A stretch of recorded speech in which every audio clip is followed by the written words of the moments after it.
This is the story of a man named Stanley.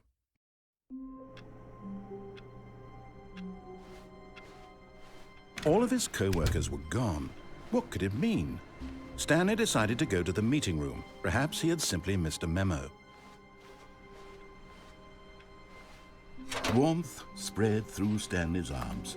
With the bucket in his arms again, he was home.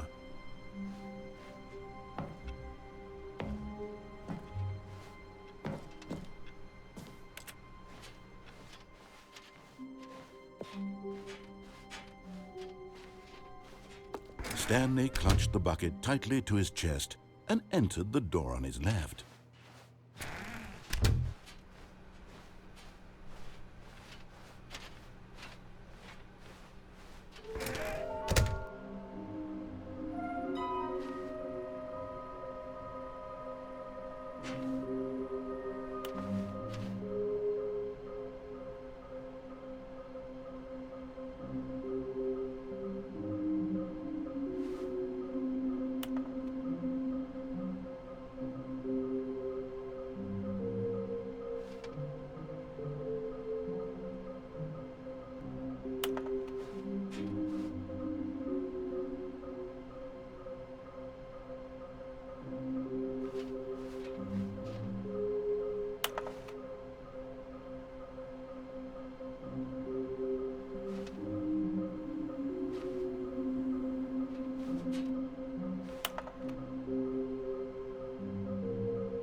Oh, Stanley, can you feel it?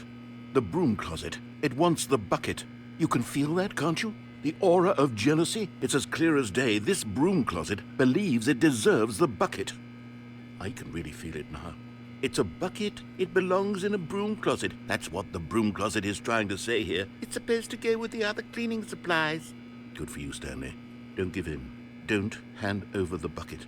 I know how hard it must be, given the pressure that the broom closet is putting on your shoulders right now, but you have to be strong. This is your bucket. This is your companion and lifelong friend. You can't hand it over. Oh, no. We're getting into name-calling now, it seems. Is this how low the broom closet has sunk, that it has to resort to this stream of petty insults simply in order to get you to hand over the bucket? Stanley, I never liked this broom closet for a variety of reasons, but even this is worse than I had imagined. And wait. Now the broom closet has the gall to imply that you and the bucket are not truly deep and lasting friends? That your relationship is purely superficial and convenient? That your life is so banal and meaningless that you'd feel the same sort of kinship towards any inanimate object which happened to lay in your path in an even partially enticing manner? Well, I never. Go on, Stanley. Lay into it. Really tell the broom closet off for its demeaning comments. Expand on the wide variety of experiences you and the bucket have shared together. Go through each of them point by point. Share your journal entries detailing the rich emotional landscape of your feelings for the bucket as they have changed and evolved over the years. Let him have it.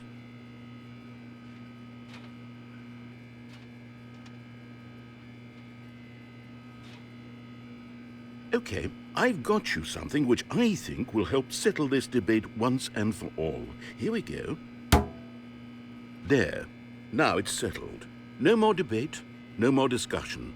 Take a hike, broom closet, with all your meandering philosophical diatribes about the nature of cleaning supplies and their relationship to broom closets in the natural order of things.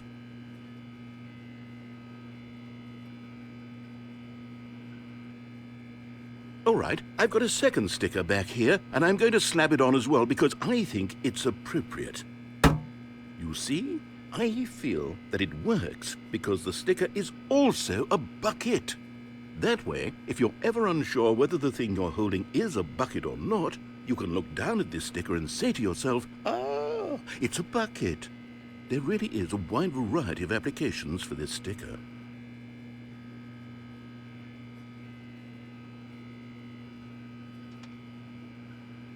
You know what? I could take the name-calling and the dismissal of your kinship with the bucket, but now the broom closet is just giving us the silent treatment. And to be honest, I'm sick of the pettiness on display. You can stay here all you like, but I've had it with this impetulant room of cleaning supplies. Easily the most childish such room I've ever been in. I'll see you outside, and we can get on with the story about you and your bucket.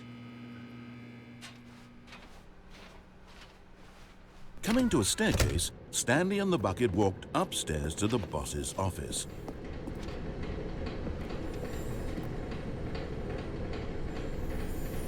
Another miniature Stanley figurine. This, there really must be a snappier name for these things. What about mini-stands? Stanley figs? Or what about Stanlerines? Yes, I think I like that. Another Stanlerine under your belt.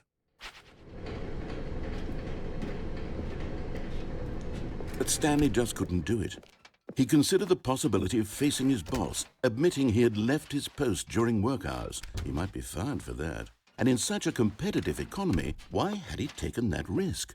All because he believed everyone had vanished? His boss would think he was crazy. And then something occurred to Stanley. Maybe, he thought to himself, maybe I am crazy. He looked down at the bucket in his arms. Am I crazy? He asked the bucket. The bucket returned his gaze, but said nothing at all. That's strange, Stanley thought. Usually the bucket is a source of guidance and wisdom for me in difficult times such as these. He held the bucket close, yet felt none of its familiar reassurance and comfort. And that's when Stanley realized, this isn't my bucket. It's just a normal, everyday bucket. Someone else's bucket, perhaps. How did I end up with someone else's bucket? This is all terribly wrong. Surely no good would come from this. Who knows what sorts of bizarre hallucinations Stanley might experience without the psychologically grounding presence of his bucket. And indeed, now he noticed that the rooms were repeating, which was, of course, very odd. And now he felt himself floating off the ground. Oh, gracious, he exclaimed. Without my bucket, I've gone truly mad. Where is it? I must find it. Far off in the distance now, he heard it, calling to him. Stanley! Stanley, it's me, the bucket. Could it truly be? He rushed forward from room to room, passing by one bucket after the next. None of them were his. None of them were his special bucket. Come to me, Stanley. Find me. He had to find the bucket. He had to return to his old friend. It was the only way to truly restore his sanity. And then suddenly, he froze dead in his tracks. He knew where the voice of the bucket had been coming from. The real bucket was inside of him all along. It was incredibly painful. Stanley doubled over in agony and blacked out.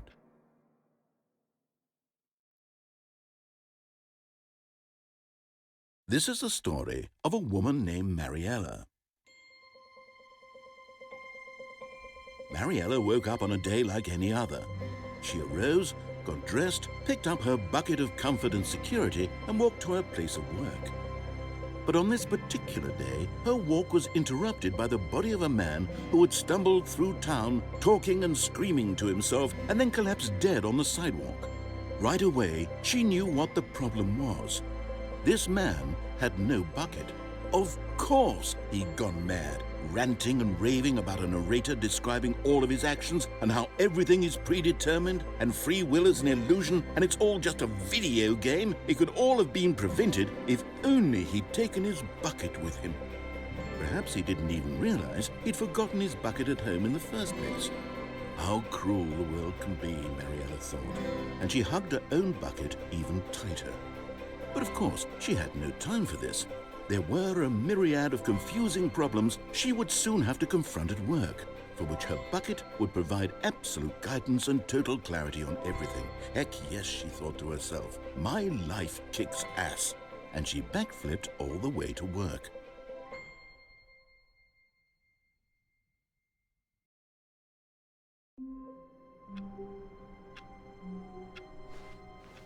All of his co-workers were gone. What could it mean? Stanley decided to go to the meeting room. Perhaps he had simply missed a memo. Stanley picked up the bucket and smiled.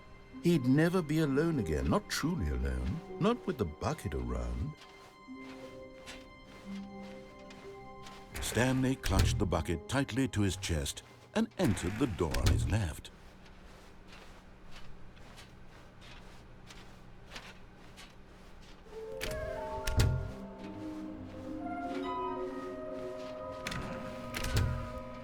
Stanley, we must move on from this broom closet, simply because I have no remaining stickers. If I did, you can guarantee we'd be in here for hours.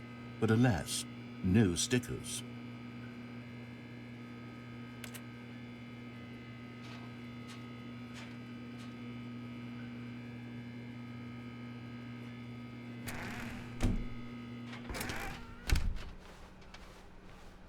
Coming to a staircase, Stanley and the bucket walked upstairs to the boss's office.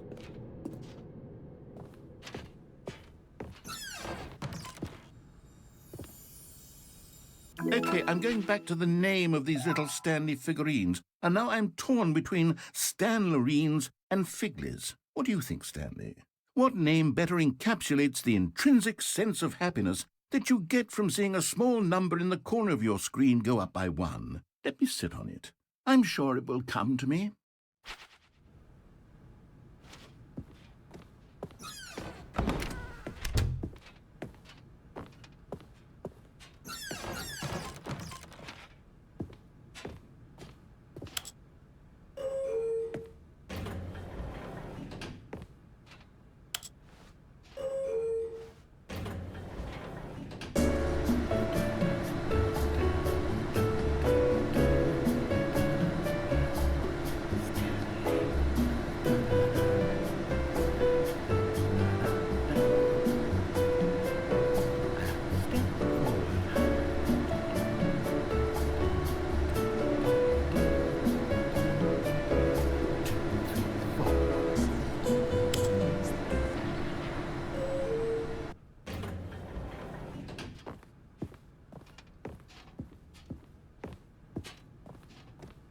Stepping into his manager's office, Stanley was once again stunned to discover not an indication of any human life. Crushed by the weight of this revelation, Stanley may have broken down into an emotional dumpster fire if not for the soothing presence of the bucket. Even now, in his darkest of hours, did the bucket's warmth and guiding light pierce the dark clouds of confusion and chaos. It would be with him always. The bucket would, and he knew it. The two of them were inseparable. At this point, Stanley was so absorbed in the tender spiritual connection he shared with the bucket that he didn't notice the keypad behind the boss's desk. Nor in his bliss of simply being near the bucket did he have any notion that the PIN number for the but Stanley guessed the correct code by sheer luck. Was it that the bucket knew all along? Was the bucket guiding him? Yes, this is certainly the most logical explanation. You're getting close now, Stanley. You've nearly gotten all of the Figler Anlarines. Very soon, you'll collect the last one, and then the first number will equal the second number, and that will be it. We'll be different people by then. Different in the sense that we used to have none of them, and now we have them all. You can't go back to when you had no Figler Anlarines. None of us can.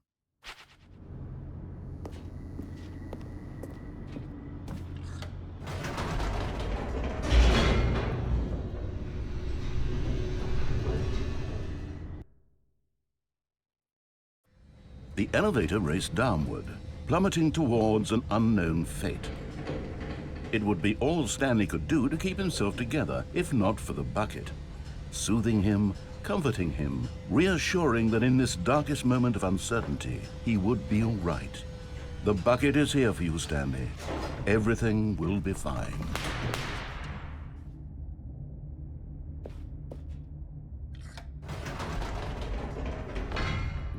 Wait, Stanley said to the bucket. Can we go back up?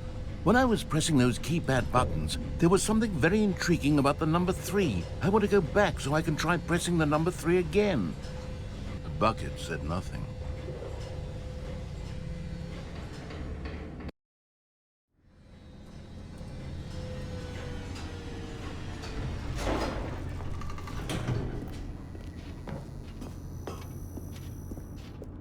Here we are, said Stanley. Now I'm going to try out that number 3 button.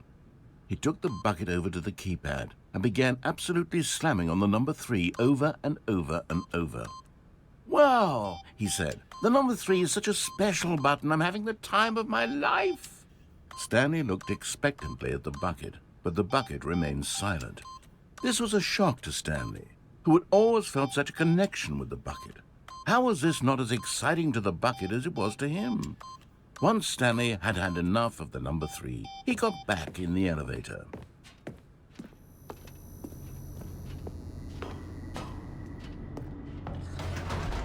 Perhaps the bucket had missed something. Perhaps it had not seen how much joy Stanley got from slamming the number 3 repeatedly. A hint of regret nagged in the back of Stanley's mind. Should he demonstrate the number 3 for the bucket again?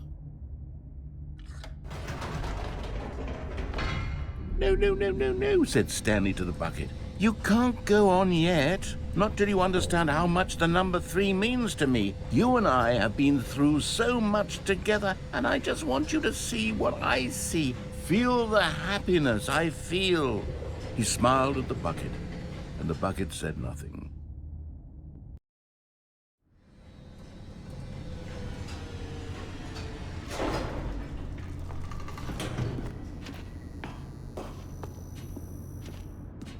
"Here we go," said Stanley.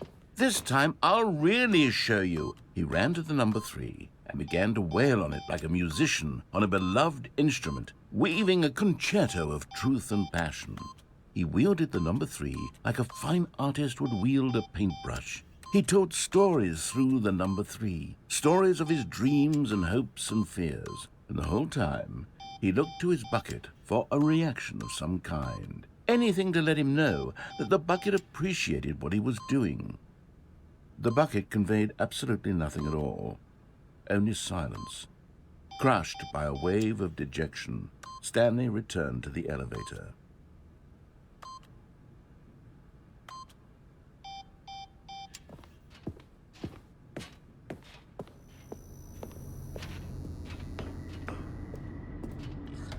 Stanley and the bucket were so close. They'd always been there for one another. Why suddenly could the bucket not connect with this passion of Stanley's? The question caused Stanley to ruminate the whole way down the elevator. He knew that there must be a way to get through to the bucket, to communicate fully with his dear friend. Surely there was a solution, mustn't there be?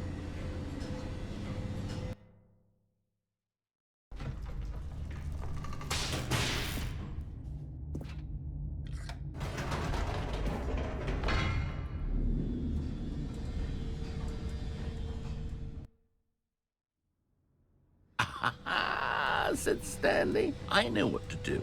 I know how to fully express this feeling in my heart." He decided right then and there that he would hold a press conference where he would speak to the public on all matters relating to pressing the number 3 over and over. He would elaborate fully on what the number 3 meant to him and why he felt so alive when pressing it. Then the bucket would be able to see his joy through the eyes of others.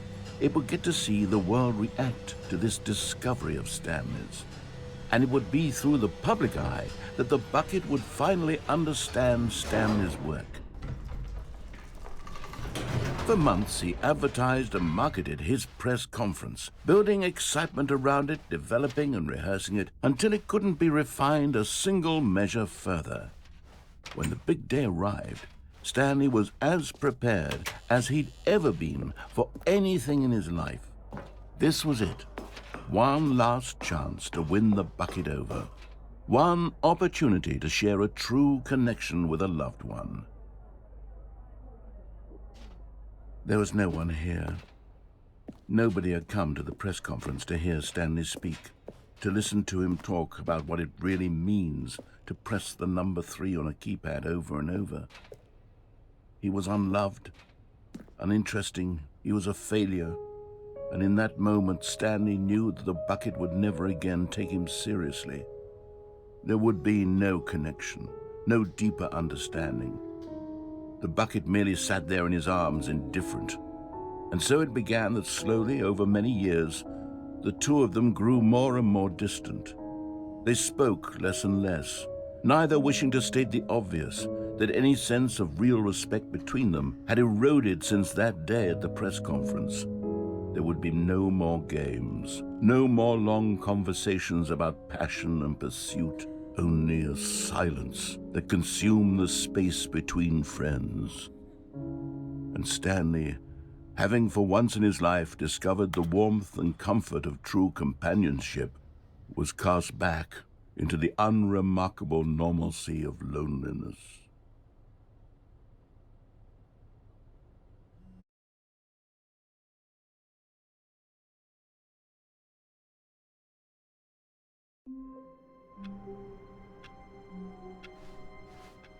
All of his co-workers were gone.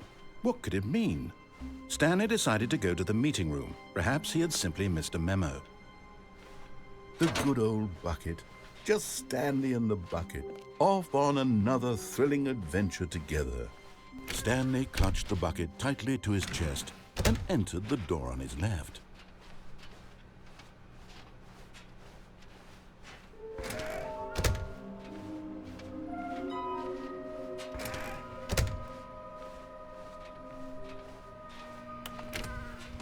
Stanley, we must move on from this broom closet, simply because I have no remaining stickers. If I did, you can guarantee we'd be in. Coming to a staircase, Stanley and the bucket walked upstairs to the boss's office.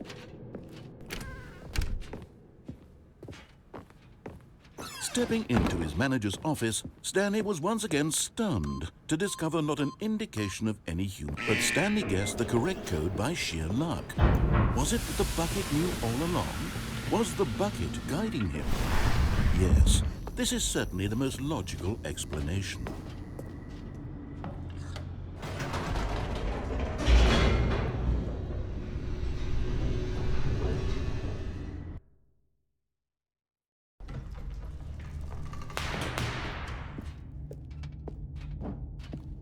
Stanley and the bucket walked straight ahead through the large door that read, Mind Control Facility.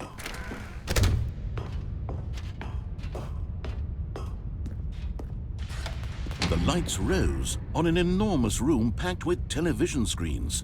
What horrible secret did this place hold? Stanley and the bucket both wondered to themselves.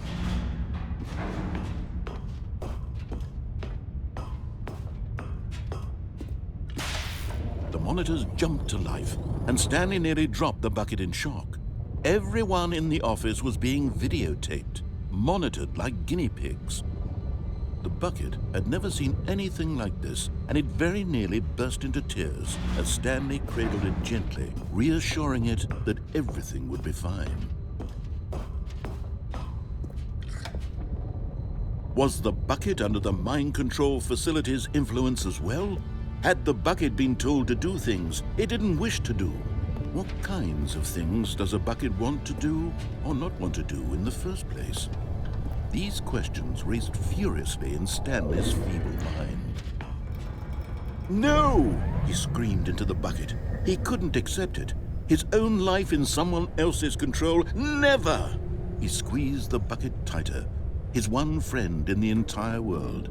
At this point, he could trust no one except for the bucket.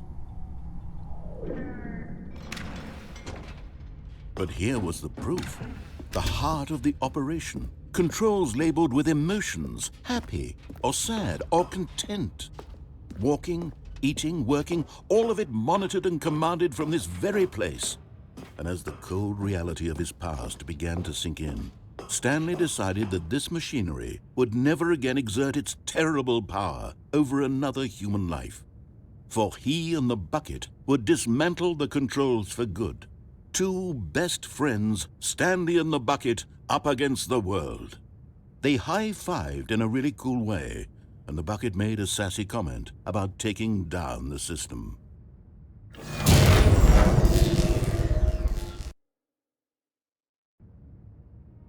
Stanley and the bucket waited in blackness. Was it over? Yes, they had done it. Stanley and the bucket had defeated their greatest and darkest enemy, freed themselves from the tyrannical grip of the evil mind control machine. Freedom was now mere moments away. Excitedly, the two of them began to discuss the kind of life they wanted to live once they stepped through this massive door. The bucket wanted to learn to roller skate. Stanley wanted to sneeze in every country on Earth. Both of them wanted to begin watching a movie, any movie, but then stop it halfway through and begin watching it in reverse from the end. True, it was a simple life they envisioned, but it was one they'd lived together, with one another to lean on, to trust, to support, and... What? Wait. What was happening? Why had the door stopped? Was Stanley and the bucket not about to be freed? An unbearable silence filled the room, lingering in uncertainty, until finally the truth hit Stanley square in the face.